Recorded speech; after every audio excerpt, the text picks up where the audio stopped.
ஹல்லேலூயா. கர்த்தர் நல்லவர். கர்த்தர் சத்தமா சொல்லணும். கர்த்தர் அதாவது எந்த அளவுக்கு உங்களுடைய ஆத்துமாவில் இருதயத்தில் கர்த்தரை உயர்த்துகிறீர்களோ, கர்த்தரை உயர்த்துகிறீர்களோ, கர்த்தரை உயர்த்த உயர்த்த உயர்த்த உயர்த்த உயர்த்த உங்களுடைய பாதை செவ்வையாகும். சரியா? சங்கீதம் 50 கடைசி வசனம் படிங்க. சங்கீதம் 50 கடைசி வசனம்.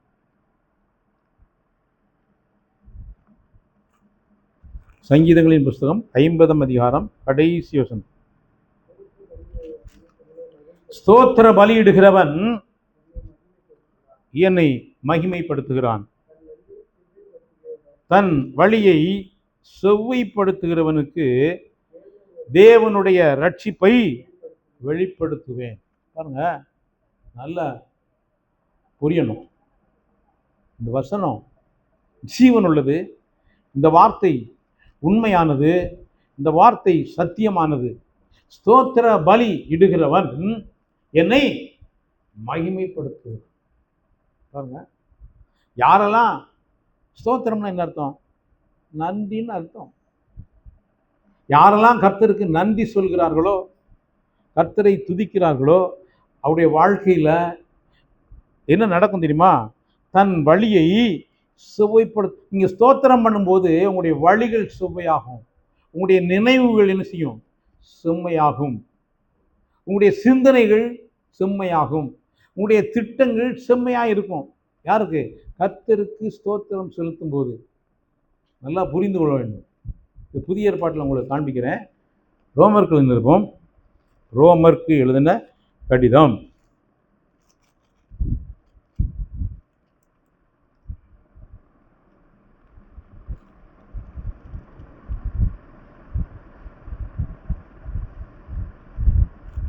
21.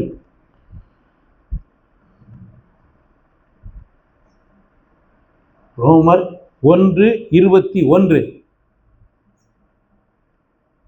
அவர்கள் தேவனை அறிந்தும், அவர்கள் தேவனை அறிந்தும் அவரை தேவனென்று மகிமைப்படுத்தாமலும் ஸ்தோத்திரியாமலும் இருந்து தங்கள் சிந்தனைகளினாலே வீணர் ஆனார்கள். உணர்வில்லாத அவருடைய இருதயம் இருள் அடைந்தது. காரணம் என்ன? ஸ்தோத்திர பலியிடுகிறவன் என்னை மகிமைப்படுத்துகிறான் அப்படின்னு பார்த்தோம். இப்போ அவங்க ஸ்தோத்திரியாமலும் இருந்து, தேவனை மகிமைப்படுத்தாமலும் இருந்து தங்கள் சிந்தனைகளினாலே வீணரானார்கள். அப்போ அடுத்து உணர்வில்லாத அவருடைய இருதயம் இருள் அடைந்தது. அப்போ இருள் ஏன் அடைகிறது? அவருடைய இருதயத்தில் உணர்வு இல்லை. என்ன உணர்வு இல்லை? கர்த்தரை துதிக்க வேண்டும், கர்த்தரை ஸ்தோத்தரிக்க வேண்டும், கர்த்தரை மகிமைப்படுத்த வேண்டும் என்ற என்ன இல்லை? உணர்வு இல்லை. அப்போ அதனால் என்ன நடக்கு?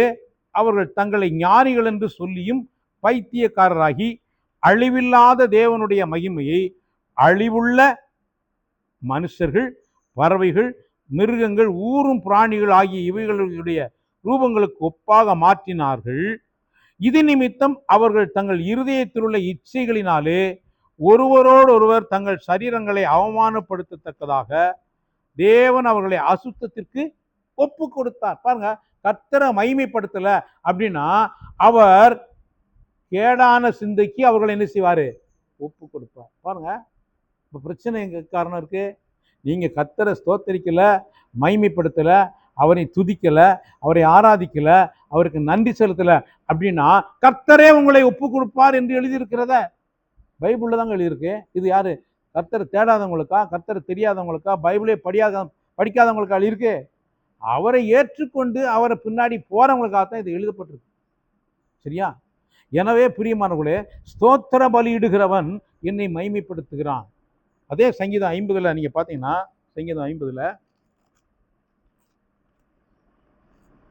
14 13 14 நான் எருதுகளின் மாம்சம் புசித்து ஆட்டுக்கடாக்களின் ரத்தம் குடிப்பேனோ, நீ தேவனுக்கு ஸ்தோத்திர பலியிட்டு உன்னதமானவருக்கு உன் பொருத்தனைகளை செலுத்தி ஆபத்து காலத்தில் என்னை நோக்கி கூப்பிடு, நான் உன்னை விடுவிப்பேன், நீ என்னை மகிமைப்படுத்துவாய். பாருங்க, அப்போ ஆபத்து காலம் என்ன செய்யும்? வரும். உலகத்தில் இருக்கிறதுனால ஆபத்து நிகழும், பிசாசு இருக்கான். எனவே ஆபத்து மனுஷனுக்கு உண்டு. ஏன் தோட்டத்தில் அந்த ஆபத்தை அவன் தெரியாதனால பிசாசிட்ட மாட்டிக்கிட்டான். இன்றைக்கு கர்த்தர் நமக்கு கொடுத்திருக்கிற மிகப்பெரிய ஒரு எச்சரிப்பான ஆலோசனையான வேத புத்தகம் சொல்கிறது, எப்படி நீ எருதுகளின் மாம்சம் புசித்து ஆட்டுக்கடாக்களின் ரத்தம் குடிப்பினா அதெல்லாம் எனக்கு தேவையே கிடையாது. அதெல்லாம் எனக்கு மாடு அந்த ரத்தம் அந்த இதெல்லாம் எனக்கு தேவை கிடையாது. நீ என்ன செய்ய, உன் இருதயத்தின் ஆழத்திலிருந்து எனக்கு என்ன செய், ஸ்தோத்திர பலியிட்டு உன்னதமானவருக்கு உன் பொருத்தனைகளை செலுத்து. ஆண்டவரே, நான் உண்மை ஸ்தோத்திரம் பண்ணுவேன். சும்மா ஸ்தோத்திரம்னா ஸ்தோத்திரம் ஸ்தோத்திரம் ஸ்தோத்திரம் ஸ்தோத்திரம் சொல்றதில்ல, உணர்ந்து கர்த்தர் செய்த நன்மைகளை, கர்த்தர் செய்த மகிமையான காரியங்களை கர்த்தருக்கு என்ன சொல்லலாம்? நன்றி செலுத்தலாம். தாவீது அதை சொன்னா பாருங்க, சங்கீதம் 103 1, 2, 3 படிக்கலாம். என் ஆத்துமாவே கர்த்தரை ஸ்தோத்திரி, என் முழு உள்ளமே அவருடைய பரிசுத்த நாமத்தை ஸ்தோத்திரி. என் ஆத்துமாவே கர்த்தரை ஸ்தோத்திரி, அவர் செய்த சகல உபகாரங்களையும் மறவாதே. அவர் செய்த சகல உபகாரங்களையும் மறவாதே. பாருங்க, ஒரு நாளும் மறவாதே அப்படின்னு ஒரு பாடல் உண்டு. அவர் செய்த சகல உபகாரங்களை ஒரு நாள், அது பாட்டுக்காக பாடுவதல்ல, அது மறக்காமல் இருப்பதற்காக பாடுவதை பாட்டுக்காக பாடுவதில்லை. நிறைய பேர் பாட்டுக்காக அதை பாடுறாங்க, மறக்கக்கூடாது அந்த பாட்டை பாடணும். சரியா? அடுத்து, அவர் உன் அக்கிரமங்களை எல்லாம் மன்னித்து உன் நோய்களை எல்லாம் குணமாக்கி உன் பிராணனை அழிவுக்கு விலக்கி மீட்டு உன்னை கிருபையினாலும் இரக்கங்களினாலும் முடிசூட்டி நன்மையினால் உன் வாயை திருப்தியாக்குகிறார். கழுகுக்கு சமானமாய் உன் வயது திரும்ப வாழ வயது போல் ஆகுகிறது. பாருங்க, இத அவன் பேசிக்கிட்டே இருந்தான், இத ஆத்துமாட்ட சொல்லிட்டே இருந்தான். அப்ப அந்த ஆத்துமா கர்த்தரை என்ன செய்கிறது? துதிக்கிறது. அப்ப நம்முடைய ஆத்துமா கர்த்தரை துதிப்பதை அவர் பார்க்க விரும்புகிறார். அந்த ஆத்துமா அவரை மகிமைப்படுத்துகிறதை அவர் பார்க்க விரும்புகிறார். எனவே நம்முடைய வாழ்க்கையில எப்போதும் கர்த்தருக்கு என்ன செய்யணும்? ஸ்தோத்திர பலி செலுத்தணும், நன்றி பலி செலுத்தணும், துதி பலி செலுத்தணும். இதை செலுத்த செலுத்த செலுத்த செலுத்த உங்க வாழ்க்கையில கர்த்தர் இடைபடுகிறதை நீங்கள் பார்க்க முடியும். கர்த்தர் உங்களோடு பேசுகிறதை நீங்கள் கவனிக்க முடியும். அவர் உங்களுக்கு உணர்த்துகிறதை நீங்கள் அறிந்து கொள்ள முடியும். ஒன்றுமே இல்லைன்னு சொன்னா தன்னால நடக்கும். அதெல்லாம் ரோமர் 1 சொன்ன மாதிரி, அவரை ஸ்தோத்திரியாமலும் இருந்து தங்கள் சிந்தனைகளினாலே வீணரானார்கள். பாருங்க, வீணான சிந்தனை வரும். வீணான சிந்தனை வந்தா வீணான நடக்க இருக்கும். வீணான நடக்க இருந்தா நம்முடைய முடிவு வீணா போயிடும். வாழ்க்கையே கடைசியில் நெஞ்சிடும், வீணா போயிடும். அப்போ உங்களுடைய வாழ்க்கை அர்த்தம் உள்ளதா இருக்க வேண்டும் என்றால், உங்களுடைய வாழ்க்கை அர்த்தம் உள்ளதா இருக்க வேண்டும் என்றால், நீ கர்த்தரை எக்காலத்திலும் நினைச்சணும், ஸ்தோத்திரிக்க வேண்டும், துதிக்க வேண்டும். அப்போ நன்மையினால் உன் வாயை திருப்தியாக்குகிறார், கழுகுக்கு சமானமாய் உன் வயது திரும்ப வாழ வயது போலாகிறது அப்படின்னு ஆத்துமாட்டே பேசினான். ஆத்மாட்ட என்ன செஞ்சான்? பேசணும். இப்போ இப்படி நாம் நம்முடைய ஆத்மாட்ட பேசணும். அடுத்து கர்த்தர்ட்ட என்ன செய்யணும்? பேசணும். அடுத்து பிசாசுட்ட பேசணும். அடுத்து மற்ற கர்த்தருக்கு பயப்படுகிற ஜனங்கள்ட்ட நம்ம என்ன செய்யணும்? பேசணும். அப்படி பேசும்போது நம்முடைய வாழ்க்கையில கர்த்தர் இடைபடுகிறதை, கர்த்தர் நம்முடைய வாழ்க்கையில செயல்படுகிறதை அநேகர் காண்பார்கள், அநேகர் காண்பார்கள், அநேகர் ஆச்சரியப்படுவார்கள், அநேகர் பிரமிப்பார்கள். அப்படி கர்த்தர் தம்முடைய ஜனங்களை நடத்த விரும்புகிறார். அதுதான் அவருடைய விருப்பமும் வாஞ்சையுமாய் இருக்கிறது. ஏனென்றால் கர்த்தர் எப்படிப்பட்டவர் என்பதை இன்னும் ஜனங்கள் என்ன சில அறியல. ஏதோ திருப்பதியில் போய் சாமி கும்பிடுற மாதிரி நினைக்கிறாங்களே தவிர, என் கர்த்தர் எப்படிப்பட்டவர் என்பதை அவங்க என்ன சில அறியல, உணரல.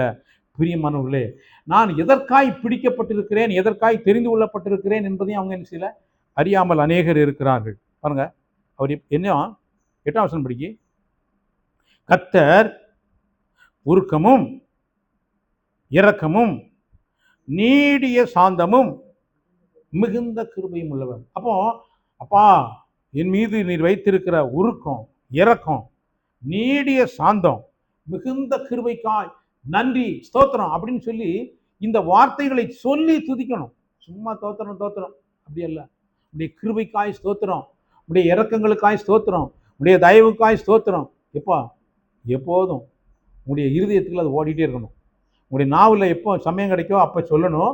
ஆனால் உங்கள் இருதயத்தில் என்ன செய்யணும்? இது ஓடிக்கிட்டே இருக்கணும். அதாவது சினிமா படம் ஓடுற மாதிரி உங்கள் இருதயத்தில் இந்த துதி ஸ்தோத்திரமும் என்ன செய்யணும்? ஓடிக்கிட்டே இருக்கணும். அப்படி ஓடிக்கிட்டே இருக்கும்போது கர்த்தர் உங்களுக்கு வசனத்தின் மூலமாய் தம்மை வெளிப்படுத்தி கொண்டே இருப்பார். தம்மை வெளிப்படுத்தி கொண்டே இருப்பார். கர்த்தர் உங்களுக்கு முன்பாக அதிசயமான காரியங்களை அவர் செய்து கொண்டே இருப்பார். அப்படி நீங்கள் செய்து கொண்டால் எப்போதும் உங்களுக்கு 24 மணி நேரம் வெளிச்சமா இருக்கும். உங்க வாழ்க்கையில் என்ன இருக்காது தெரியுமா? இருட்டே இருக்காது. உலகமெல்லாம் இருட்டா இருந்தாலும் உங்களுடைய வாழ்க்கை எப்படி இருக்கும்? வெளிச்சமா இருக்கும். பிரியமானவர்களே, இதற்குத்தான் கர்த்தர் ஒரு கூட்டம் ஜனத்தை அவர் தெரிந்து கொண்டிருக்கிறார். பாருங்க, வசனம் சொல்கிறது, அவர் நம்முடைய பாவங்களுக்கு தக்கதாக நமக்கு செய்யாமலும் நம்முடைய அக்கிரமங்களுக்கு தக்கதாக நமக்கு சரி கட்டாமலும் இருக்கிறார். பூமிக்கு வானம் எவ்வளவு உயரமாய் இருக்கிறதோ அவருக்கு பயப்படுகிறவர்கள் மேல் அவருடைய கிருபையும் அவ்வளவு பெரிதாயிருக்கிறது. யார் மேல? அவருக்கு பயப்படும். அப்போ அவரை யார் பயப்படுதாங்க அப்படின்னா, அவரை துதிக்கிறவர்கள் அவருக்கு பயப்படுகிறது. யாரெல்லாம் அவரை துதிக்கிறார்களோ அவர்கள் யாரு? அவருக்கு பயப்படுகிறவர்கள். அவரை துதிக்கிறவர்கள் பாவம் செய்ய மாட்டார்கள். உண்மையாய் துதிக்கிறவர்கள் என்ன செய்ய மாட்டாங்க? பாவம் செய்ய மாட்டாங்க. ஏன்னா அவரை துதிக்கும் போது பாவம் இவனை கண்டு என்ன செய்யும்? விலகி ஓடும். அவரை துதிக்கும் போது அதுதான் பவுல் சொன்னார். ரோமர் புஸ்தகம் 7ஆம் அதிகாரம். நீங்க இதெல்லாம் இந்த வசனத்தை எல்லாம் நீங்கள் விளங்கி கொண்டீர்களானால்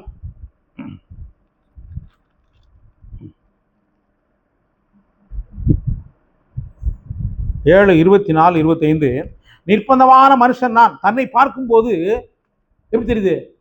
நிர்பந்தமான மனுஷன் நான். இந்த மரண சரீரத்தினின்று யார் என்னை விடுதலை ஆக்குவார்? நம்முடைய கர்த்தராகிய இயேசு கிறிஸ்து மூலமாய் என் தேவனை ஸ்தோத்தரிக்கிறேன். தேவனை பாருங்க, அவன் என்ன செஞ்சான்? கர்த்தரை பவுலும் துதித்தார், தாவீதும் துதித்தார். வேற வழியே கிடையாது. நீங்களும் நானும் துதிக்கும் போது நம்முடைய வாழ்க்கையில வெற்றி உண்டு. பாருங்க, ஆதலால் நானே என் மனதினாலே தேவனுடைய நியாயப்பிரமாணத்துக்கும் மாம்சத்தினாலேயோ பாவ பிரமாணத்துக்கும் ஊழியஞ்சுகிறேன். அப்போ ஆனபடியால் கிறிஸ்து இயேசுக்கு உட்பட்டவர்களாயிருந்து மாம்சத்தின்படி நடவாமல் ஆவியின்படியே நடக்கிறவர்களுக்கு ஆக்கினை தீர்ப்பு இல்லை. யாருக்கு ஆக்கினை தீர்ப்பு இல்லை? யாருக்கு ஆக்கினை தீர்ப்பு இல்லை? மாம்சத்தின்படி நடவாமல் ஆவியின்படியே நடக்கிறவர்களுக்கு ஆக்கினை தீர்ப்பு இல்லை. ஆவியின்படி நடத்தலைன்னா உங்களுக்கு சிம்பிளா சொல்றேன், கர்த்தரை துதிக்கிறவர்கள் ஆவியின்படி நடக்கிறவர்கள். அவ்வளவுதான் கான்செப்ட். ரொம்ப போட்டு குழப்பாதங்க. கர்த்தரை எக்காலத்திலும் ஸ்தோத்தரிக்கிறவர்கள் துதிக்கிறவர்கள் யாரு? ஆவியின்படி நடக்கிறவர்கள், பிழைக்கிறவர்கள். எனவே நீங்கள் ரகசியத்தை ரொம்ப சிம்பிளா உங்களுக்கு சொல்லித்தரேன். நீங்க எப்போதும் கர்த்தரை என்ன செய்யணும்? இருதயத்திலும் நாவிலும் வாயிலும் கர்த்தரை மனதார என்ன செய்யணும்? துதிக்க வேண்டும், நன்றி செலுத்த வேண்டும், அவருக்கு மகிமையை செலுத்த வேண்டும். அதை செலுத்த செலுத்த செலுத்த கர்த்தர் உங்களுடைய வாழ்க்கையில எல்லா கோணலான வழிகளையும் நேராக்குவார். கரடு முரடானவைகளை சுவையாக்குவார். சரியா? முள் இருந்தால் அதை எப்படி மாற்றுவார்? ரோஜா தோட்டமாக மாற்றிடுவார். பிரியமானவர்களே, இப்படிப்பட்ட பிதா நமக்கு இருக்கிறார். ஒன்னே ஒண்ணுதான், அவரை நான் எப்போதும் எல்லா காரியங்களும் துதிக்கிறோமா? அவரை துதிக்கும் போது என்ன இருக்கு தெரியுமா? முறுமுறுப்பு போயிடும். அவரை துதிக்கும் போது முறுமுறுப்பு போயிடும். முறுமுறுப்பு போயிடுச்சுன்னு சொன்னா எல்லா பாவமும் போயிடும். முதல்ல மனுஷனுக்கு வர்றது என்ன தெரியுமா? கம்ப்ளைண்ட் தான். எப்படி? முறுமுறுப்பு தான். இந்த கம்ப்ளைண்ட் வந்துச்சுன்னா அதுக்கு பிறகு எல்லா குட்டி எல்லாம் வந்துடும். எல்லா பாவமும் என்ன வந்துடும். திருப்தி இல்லாத இடத்துல எல்லா பாவமும் இருக்கும். நீங்க வேணா பாருங்க, எங்க திருப்தி இல்லையோ அங்க எங்க திருப்தி இருக்கோ அங்க சந்தோஷமும் மகிழ்ச்சியும் ஆனந்தமும் இருக்கும். எனவே இதெல்லாம் நீங்க புரிந்து கொள்ள, வேதவசனத்தை வாசிக்க வாசிக்க, நேசிக்க நேசிக்க, அவரை துதிக்க துதிக்க இந்த வெளிப்பாடுகள் உங்களுக்கு கிடைக்கும். என்ன கிடைக்கும்? இந்த வெளிப்பாடு கிடைக்கும். எனவே தான் கர்த்தரை நான் எக்காலத்திலும் ஸ்தோத்திரிப்பேன், அவர் துதி எப்போதும் என் நாவில் இருக்கும் அப்படின்னு சொன்னோம். எப்போதும் என் நாவில் துதி இருக்கும். அப்போ எப்போதும் அவருடைய நாவில் துதி இருந்தா கம்ப்ளைண்ட் இருக்காது. என்ன இருக்காது? என்ன யோபு என்ன சொன்னான் தெரியுமா? யோபு வாழ்க்கையில என்ன நடந்த போதும் அவன் என்ன கர்த்தரை துதித்தான். எவ்வளவு நஷ்டம் வந்தாலும் அவன் கர்த்தரை துதித்தான். அவன் பிசாசு ஒரு வார்த்தை கூட சொல்லல, பிசாசு இப்படி செஞ்சுட்டான் அப்படின்னு சொல்லி என்ன செய்யல, சொல்லவே செய்யல.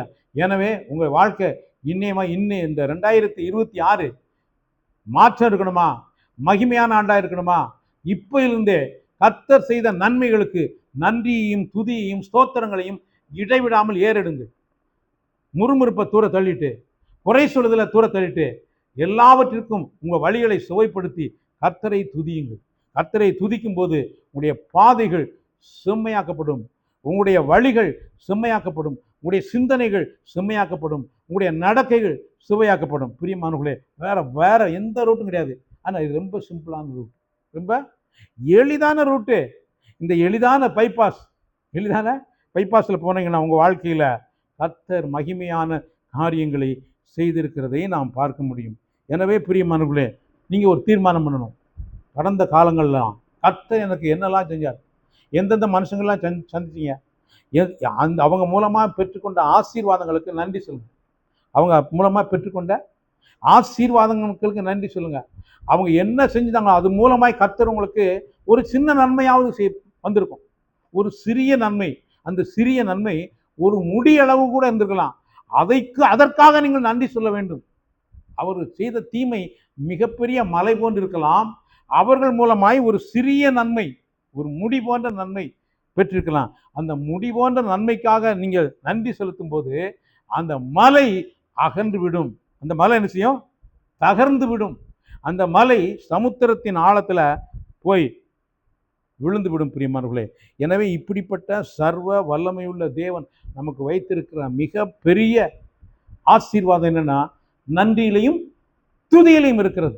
நன்றியிலும் துதியிலும் இருக்கிறது. பிரியமானவர்களே, ஆபிரகாம் வாழ்க்கையில பார்த்தீங்கன்னா, ஆபிரகாம் ஆதியாகமம் புஸ்தகம் 12ஆம் அதிகாரம்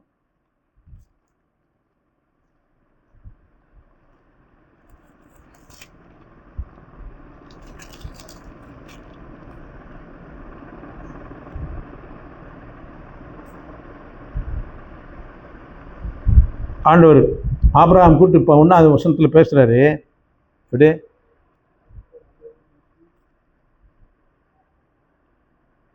7ஆம் வசனம் படிங்க.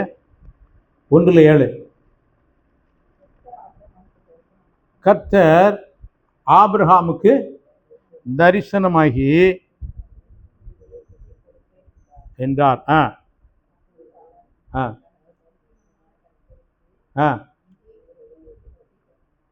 ஒன்று அடுத்து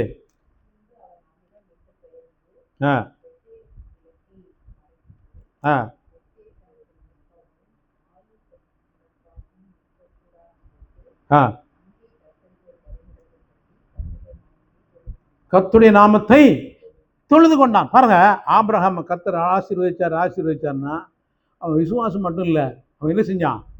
கர்த்தரை பலிபீடம் கட்டினான். பலிபீடம் கட்டி, பலிபீடம் எதற்கு அடையாளம்னா நன்றிக்கு அடையாளம். கர்த்தர் இனிமே தான் செய்ய போறாரு. அவன் எதிர்பார்த்தான் தெரியுமா? கர்த்தர் தரிசனம் ஆயிட்டார, கர்த்தர் எனக்கு தரிசனம் ஆயிட்டார. அவன் வாழ்க்கையில ஆசீர்வாதம் எல்லாம் 2ஆம் தரம் தான். அவனுக்கு என்னது? எனக்கு கடவுளே என்ன செஞ்சிட்டாரு? தரிசனம் கொடுத்துட்டாரு. இன்னும் ஆசீர்வாதம் எல்லாம் ஒன்றையும் பார்க்கல. ஆனால் என்ன செஞ்சிட்டாரு? தரிசனமாகி என்னோட பேசிவிட்டார். நான் என்ன செய்வேன்? உடனே அவர் சொல்லலை பலிபீடம் கட்ட சொல்லி, இவன் என்ன செஞ்சான்? கட்டிட்டான். பாருங்க, என்ன அருமையான அதை பார்த்தாரு. இப்படிப்பட்ட ஒரு மனுஷனை நான் ஆசீர்வதிக்காம இருக்க முடியுமா அப்படின்னு அவர் களத்தில் இறங்கிட்டார். எப்படி? எனவே நீங்கள் எப்பொழுதெல்லாம் கர்த்தருக்கும் மனிதருக்கும் நன்றியுடையவர்களாக இருக்கும்போது பாருங்க, அடுத்து பின்பு அவன் அவ்விடம் விட்டு பெயர்ந்து பெத்தேலுக்கு கிழக்கு இருக்கும் மலைக்கு போய், பெத்தேல் தனக்கு மேற்காகவும் ஆயி கிழக்காகவும் இருக்க கூடாரம் போட்டு அங்கே கர்த்தருக்கு ஒரு பலி பீடத்தை கட்டி கர்த்தருடைய நாமத்தை தொழுது கொண்டான். பாருங்க, அப்போ அவன் கர்த்தரை தொழுது கொள்கிறவனாக இருந்தான். முதல்ல கர்த்தரை தொழுது கொள்கிறான். அப்போ கர்த்தரை தொழுது கொள்ள கர்த்தர் அவனோடு பேசுகிறார். அவனுக்கு கொடுத்த வாக்குத்தத்தங்களை உறுதிப்படுத்துகிறார். நம்ம இதையெல்லாம் செய்யாம ஆசீர்வாதத்தை மட்டும் நாடிக்கிட்டே இருக்கோம். அதுதான் பிரச்சனை. ஆனா கர்த்தரை எப்போ தொழுது கொண்டீங்க அப்படின்னு கேட்டா, கர்த்தரை எப்போ நன்றி செலுத்தினீங்கன்னு கேட்டா, கர்த்தரை எப்போ துதித்தீங்கன்னு கேட்டா, கர்த்தருடைய சத்தத்தை எப்போ காட்டீங்கன்னு கேட்டா, அதுக்கெல்லாம் ஒன்று பதிலும் இல்லை. பிரியமானவர்களே, நீங்கள் செய்ய வேண்டியதை செய்யும் போது அவர் செய்ய வேண்டியதை அவர் செய்வார். அவர் செய்ய வேண்டியதை ஏற்ற வேளையில் ஏற்ற நேரத்தில் அவர் செய்வார். வந்து ஒரு கடைக்கு போயிருந்தேன். இந்த கடை தெரியுமா? டிஃபன் கடை. டிஃபன் கடையில் நான் போன உடனே தோசை கேட்ட உடனே என்ன பண்ணாங்க, மாவை எண்ணெயை தடவி மாவை விட்டு அப்படி தேய்ச்சி, வீட்டில் தோசை கேட்டால் அவங்க என்ன செய்கிறாங்க, அடுப்பை பற்ற வச்சு கல் சூடாகி அதுக்கப்புறம் என்ன செய்தாங்க, மாவு ஊட்டுறாங்க. அப்போ அவன் எப்படி உடனே தோசை சுட்டு கொடுத்தான், இவங்க லேட் பண்ணுறாங்கன்னா காரணம் என்ன? கல் சூடாகணும். அதே மாதிரி தான் அவன் வாழ்க்கையில் துதி உண்டாகும் போது தான் எல்லா ஆசீர்வாதத்தையும் பார்க்க முடியும். கர்த்தரை துதிக்கவும், கர்த்தரை மகிமைப்படுத்தவும், கர்த்தரை ஆராதிக்கவும் இருக்கும்போது தான் அவன் வாழ்க்கையில் என்ன உண்டாகும்? ஆசீர்வாதம் உண்டாகும். இல்லாட்ட நீ அப்படியே போய் காலம் பூரா இப்படியே வாழ்ந்துட்டே இருக்க வேண்டியதுதான், ரகசியமே தெரியாம. ஏன் தெரியுமா? பிரியமானவர்களே, கர்த்தருக்கு பயந்தவர்களிடத்தில் அவருடைய ரகசியம் இருக்கிறது. அப்போ கர்த்தருக்கு பயப்படும் போது அந்த ரகசியத்தை கர்த்தர் கற்றுக் கொடுக்கிறார். அப்போ ரகசியம் என்ன? கர்த்தரை துதிப்பதே அவர் ரகசியம், கர்த்தரை மகிமைப்படுத்துவதே ரகசியம், கர்த்தரை ஆராதிப்பதே ரகசியம், கர்த்தரை தொழுது கொள்வதே ரகசியம். இது எத்தனை பேர் இனிமேல் செய்வான்? இனிமேல் என்னுடைய வாழ்க்கையில் நான் எப்போதும் என்ன செய்வேன்? கர்த்தருக்கு நன்றி செலுத்துவேன், கர்த்தரை துதிப்பேன், கர்த்தரை ஆராதிப்பேன். இதை இயேசு சொல்லியிருக்கிறார் பாருங்க, நான் மட்டும் சொல்லலைங்க. இப்போ இயேசு சொல்லியிருக்கிறார். யோவான் 4ஆம் அதிகாரம்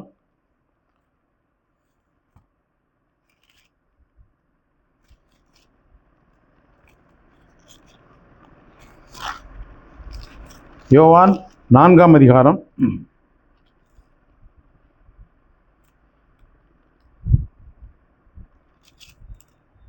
அந்த சமாரிய ஸ்திரீட்ட அவர் சொல்றாரு, 21:4-21. அதற்கு இயேசு, ஸ்திரீயே, நான் சொல்லுகிறதை நம்பு. நீங்கள் இந்த மலையிலும் எருசலேமிலும் மாத்திரமல்ல, எங்கும் பிதாவை தொழுது கொள்ளும் காலம். அப்போ அவனுடைய நோக்கம் எதுவாக இருக்கணும்? ஆசீர்வாதம், தொழுது கொள்ளலாம். அவர்கிட்ட ஆசீர்வாதத்தை பற்றி பேசல, அவர் எதை பற்றியுமே பேசல. எதை பற்றி பேசுகிறாரு?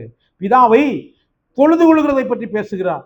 அப்போ பிதாவை எங்கும் தொழுது கொள்ளும் காலம், இந்த மலையிலும் எருசலேமிலும் மாத்திரமல்ல, எங்கும் பிதாவை தொழுது கொள்ளும் காலம் வருகிறது. நீங்கள் அறியாததை தொழுது கொள்கிறீர்கள், நாங்கள் அறிந்திருக்கிறதை தொழுது கொள்கிறோம். ஏனென்றால் ரட்சிப்பு யூதர்கள் வழியாய் வருகிறது. உண்மையாய் தொழுது, அப்போ தொழுகையிலும் எப்படிப்பட்ட தொழுகை? உண்மையாய் தொழுது கொள்கிறவர்கள் பிதாவை ஆவியோடும் உண்மையோடும் தொழுது கொள்ளும் காலம் வரும், அது இப்பொழுதே வந்திருக்கிறது. தம்மை தொழுது கொள்கிறவர்கள் இப்படிப்பட்டவர்களாயிருக்கும்படி பிதாவானவர் விரும்புகிறார்.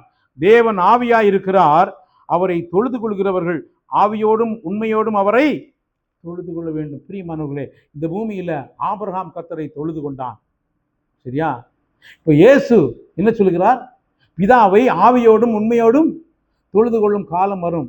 இது என்ன காலம்? அவரை ஆவியோடும் உண்மையோடும் தொழுது கொள்ளும் காலம். பவுல் என்ன சொல்கிறார்? அப்போஸ்தலர் 20ஆம் அதிகாரம், உங்களுக்கு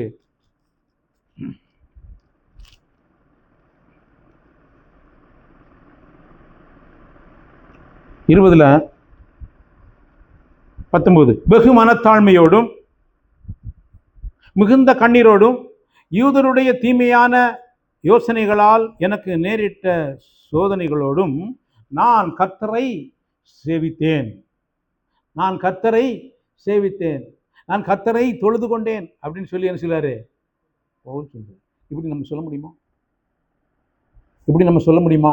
பிரியமானவர்களே, இப்படி கர்த்தரை நாம் தொழுது கொள்ள வேண்டும். இப்படி கர்த்தரை தொழுது கொள்வதற்காக நாம் அழைக்கப்பட்டிருக்கிறோம். அவரை ஆவியோடும் உண்மையோடும் தொழுது கொள்ள வேண்டும். எனவே நம்முடைய நோக்கமெல்லாம் கர்த்தரை தொழுது கொள்வதுதான் நம்முடைய நோக்கம். அப்படிங்கும்போது எல்லாமே நமக்கு ஆயத்தமாக இருக்கும். யாரெல்லாம் தேவனை தொழுது கொள்கிறார்களோ அவர்களுக்கு எல்லாமே என்ன பண்ணப்பட்டிருக்கு? ஆயத்தம் பண்ணப்பட்டிருக்கிறது. குறிப்பா சொல்ல போனா, ஆபிரகாம் சொன்னான், உன் மகனை கொண்டு வந்து எனக்கு பலி செலுத்துன்னு சொல்லும்போது அவன் போய் சொன்னான், நானும் பிள்ளையாண்டானும் போய் கர்த்தரை தொழுது கொண்டு திரும்ப வருவோம் என்று சொன்னான். எனவே பிரியமானவர்களே, கர்த்தரை தொழுது கொள்கிறவனுக்கு ஏற்கனவே ஆட்டுக்குட்டி ஆயத்தம் பண்ணப்பட்டிருந்தது. எனவே நம்முடைய வாழ்க்கையில பிரதானம் எதுவாக இருக்கிறது? புசிப்பும் குடிப்பும். இதுதான் நிறைய பேருக்கு பிரதானம். வேற எந்த வகையிலாவது டைமை ஸ்பெண்ட் பண்ணலாம், எங்கே போய் ஊர் சுற்றலாம். இதுதான் சிலருக்கு என்னது? டூர் போகிறது தப்பு இல்லை, அதுவே பிரதானமாக இருக்கக்கூடாது. இப்படி போகிறது தப்பு கிடையாது, போகிறது பாவம் கிடையாது. ஆனால் அதுவே நமக்கு பிரதானமாக என்ன செய்யக்கூடாது, இருக்கக்கூடாது. பாருங்க அப்படி சொல்லாரு. இப்போ 2 தீமோத்தேயு 2ஆம் அதிகாரம், 2 தீமோத்தேயு 2ஆம் அதிகாரம் 22 படிங்க.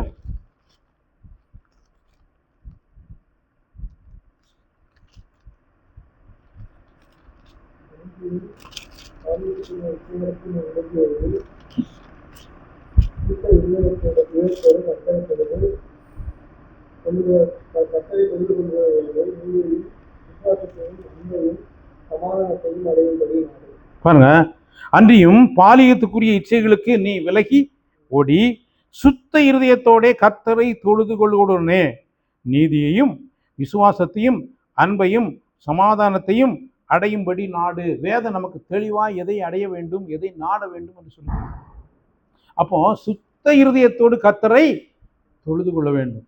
நம்ம செய்யணுமா? இதுதான் நம்முடைய லட்சியமா இருக்க வேண்டும், இதுதான் நம்முடைய நோக்கமா இருக்க வேண்டும். சுத்த இருதயத்தோடு கர்த்தரை தொழுது கொள். அன்றியும் நீ பாலியத்துக்குரிய இச்சைகளுக்கு நீ விலகியோடி சுத்த இருதயத்தோட கர்த்தரை தொழுது கொள்ளுடனே நீதியையும் விசுவாசத்தையும் அன்பையும் சமாதானத்தையும் அடையும்படி நாடு. பாருங்க, இதை விரும்பணும். இதை தவிர நாம் எதையெல்லாம விரும்பணும்னா அதனுடைய பலம் தான் வரும். ஆனா நாம் கர்த்தரை சுத்த இருதயத்தோடு தொழுது கொள்ளும்போது நம்முடைய வாழ்க்கையில எல்லா ஆசீர்வாதமும் சேர்ந்து கிடைக்கும். ஒரு ஆசீர்வாதம் இங்கே குட்டி தாழ்ச்சியடைந்து பட்டினியா இருக்கும், கர்த்தரை தேடுகிறவர்களுக்கோ ஒரு நன்மையும் குறைவிடாது என்று வேதம் நமக்கு மிக தெளிவாய் வேதம் நமக்கு சொல்கிறது பிரியமானவர்களே. எனவே இதை பேதுரு எப்படி எழுதினார் தெரியுமா? பேதுரு சொல்லும்போது 1 பேதுரு 2ஆம் அதிகாரம் 9ஆம் வசனம். 1 பேதுரு 2:9 நான் வாசிக்கிறேன். நீங்களோ உங்களை அந்தகாரத்தினின்று தம்முடைய ஆச்சரியமான ஒளியினிடத்திற்கு வரவழைத்தவருடைய புண்ணியங்களை அறிவிக்கும்படிக்கு தெரிந்து கொள்ளப்பட்ட சந்ததியாயும் ராஜரீகமான ஆசாரிய கூட்டமாயும் பரிசுத்த ஜாதியாயும் அவருக்கு சொந்தமான ஜனமாயும் இருக்கிறீர்கள். கிறிஸ்துவுக்குள் என்னுடைய நிலைப்பாடு என்ன அப்படின்னா இதுதான். யாரு? நான் அந்தகாரத்தில் நின்று தம்முடைய ஆச்சரியமான ஒளியினிடத்திற்கு வரவழைத்தவருடைய புண்ணியங்களை அறிவிக்கும்படிக்கு அவரை தொழுது கொள்ள வேண்டும், அவருடைய புண்ணியங்களை அறிவிக்க வேண்டும். அவரை தொழுது கொள்ள வேண்டும், அவருடைய புண்ணியங்களை அறிவிக்க வேண்டும். இதை ரெண்டும் நீங்க செஞ்சு பாருங்க, உங்க வாழ்க்கையில ஒரு பிசாசோ ஒரு மனுஷனோ ஒன்றுமே செய்ய முடியாது. அத்தனை ஆசீர்வாதங்களையும் நீங்கள் சுதந்திரித்துக் கொள்ள முடியும். எனவே கிறிஸ்துவுக்குள் நான் யார் என்பதை நீங்கள் தேவனுடைய அழைப்பை புரிந்து கொள்ளும் போது, தேவனுடைய இருதயத்தை நீங்கள் புரிந்து கொள்ளும் போது உங்களுடைய வாழ்க்கை மிகுந்த ஆசீர்வாதம் உள்ளதாக இருக்கும், மிகுந்த சமாதானம் உள்ளதாக இருக்கும், மிகுந்த மகிமை உள்ளதாக இருக்கும். சரியா? மிகுந்த சமாதானம், மிகுந்த ஆசீர்வாதம், மிகுந்த மகிமை, இந்த 3 வேணும்னா தேவன் எதிர்பார்க்கிற காரியத்தை நம்முடைய வாழ்க்கையில செய்யும்போது பிரியமானவர்களே, தேவன் உங்களை பிரத்யட்சமாய் நடத்துவதை இந்த உலகத்திற்கு காண்பிக்க அவர் விரும்புகிறார். அவருக்கு ஆபிரகாம் வாழ்க்கை நாட்கள் வாழ்ந்த நாட்கள்லையும் அநேக ஜனங்கள் வாழ்ந்தார்கள். ஆனால் அவரை விசுவாசிக்கிறவன் எப்படி இருப்பான் அப்படின்னு காண்பிக்கிறதுக்கு தான் ஆபிரகாம் அழைச்சார். சரியா? ஆபிரகாம் அழைத்தனுடைய நோக்கமே என்னை விசுவாசிக்கிறவன் எப்படி இருப்பான் அப்படிங்கிறது காண்பிக்கிறதுக்கு தான் 75 வயசுல அழைச்சார். எனவே கர்த்தர் உங்களை அழைத்த அழைப்பு என்னன்னா, உங்கள் பரலோகத்தை காண்பிப்பதற்குல என்னால் அழைக்கப்பட்ட மனுஷன் இப்படிப்பட்டவனாய் இருப்பான். பேதுருவை ஆண்டவர் அழைத்தும் போது அவன் ஒரு பிரசங்கத்தில் எத்தனை பேர் ரட்சிக்கப்பட்டான் தெரியும்? 3000 பேர் ரட்சிக்கப்பட்டான். பிரியமானவர்களே, அவன் மறுதளித்தவன் தான். ஆனாலும் அவனுடைய ஒரு பிரசங்கத்தில் 3000 பேர் 5000 பேர் செஞ்சாங்க, ரட்சிக்கப்பட்டாங்க. எனவே உங்களை பற்றியான உங்களுடைய தகுதியை பற்றி அவர் யோசிக்காம அவருடைய தகுதியின் அடிப்படையில் உங்களை நேசிக்கிறார், அவருடைய தகுதியின் அடிப்படையில் உங்களை அழைக்கிறார், அவருடைய தகுதியின் அடிப்படையில் உங்களை நிலைநிறுத்துகிறார். ஆனால் ஒன்று, கர்த்தரை நான் எக்காலத்திலும் ஸ்தோத்திரிப்பேன், அவரை நன்றி செலுத்துவேன், அவரை துதிப்பேன், அவரை ஆராதிப்பேன், அவரை மகிமைப்படுத்துவேன், அவருக்காகவே வாழ்வேன். இப்படிப்பட்ட ஒரு தவிப்பு நமக்கு இருக்குமானால், பிரியமானவர்களே, என் ஜனம் ஒருபோதும் வெட்கப்பட்டு போவதில்லை என்று சொன்ன வாக்குத்தத்தத்தை நம்முடைய வாழ்க்கையிலும் அவர் நிறைவேற்றி அவர் முடிக்க அவர் வல்லவராய் இருக்கிறார். அதற்காய் அவர் காத்து கொண்டிருக்கிறார். இந்த கிருபைகளை கர்த்தர் நமக்கு வாக்குத்தத்தம் பண்ணினதை நிறைவேற்ற வல்லவர் என்று நாம் ஒவ்வொரு நாளும் அவரை துதிப்போம், அவரை மகிமைப்படுத்துவோம். கர்த்தர் மகிமையான காரியங்களை நம்முடைய வாழ்க்கையில செய்வாராக. ஆமேன், ஆமேன்.